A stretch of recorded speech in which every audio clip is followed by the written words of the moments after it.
A cursory look at their past performance will reveal that most states had previously registered growth rates much lower than 14% from the taxes that later collapsed into GST. It may appear that the Goods and Services Tax (GST) hasn't given a big boost to states' government's tax revenue, or for that matter, the centers, so far, but there's little reason for them to complain. The constitutionally guaranteed compensation mechanism under GST ensures, in effect, a 14% annual growth in the state's revenue.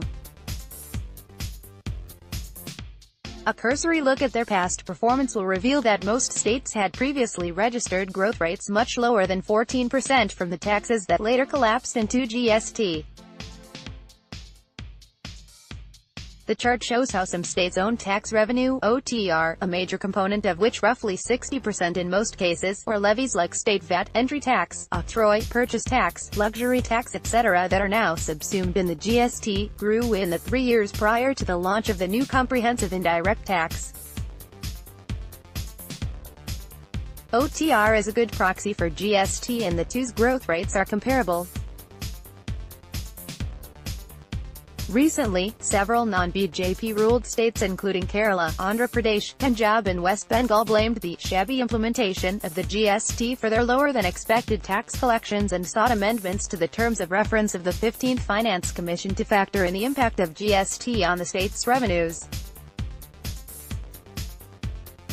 Sources had told FE that Tamil Nadu, Andhra Pradesh and West Bengal saw a 20% shortfall gap between actual collections and what 14% annual growth over 2015-16 base would entail, in July 2017 to February 2018 period.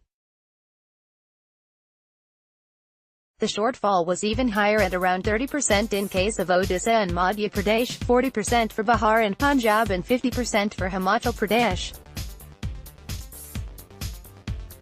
Kerala Finance Minister Thomas Isaac recently bemoaned that the state's GST revenue growth is less than 10% as against an expected 20%. The reason is a properly designed GST system is not in place, he said. But Kerala's OTR had grown an average of 9.65% only between FY15 and FY17. The initial period of GST introduction saw several changes in rates, returns, timelines etc. and also the delayed introduction of anti-evasion measures such as invoice matching, reverse charge etc. These could have, in part, led to lower collections in the initial phase. With the introduction of the e-way bill and other measures on the anvil, the GST revenues are expected to increase. MS Mani, partner, Deloitte India, said. The GST revenue growth has been hobbled by the absence of a comprehensive return filing system as the taxpayers continue to file summary return, which was originally meant to be an interim measure. Besides, suspension of provisions like reverse charge mechanism for buying from unregistered dealers, tax collected, deducted at source, TCS, TDS, has left the system prone to evasion. The crucial mechanism of e-way bill, designed to plug revenue leakages in business-to-consumer transactions, was only implemented in April and its benefits will be clear from collections in May. Even the new simplified system of return filing would take a year to be fully in place.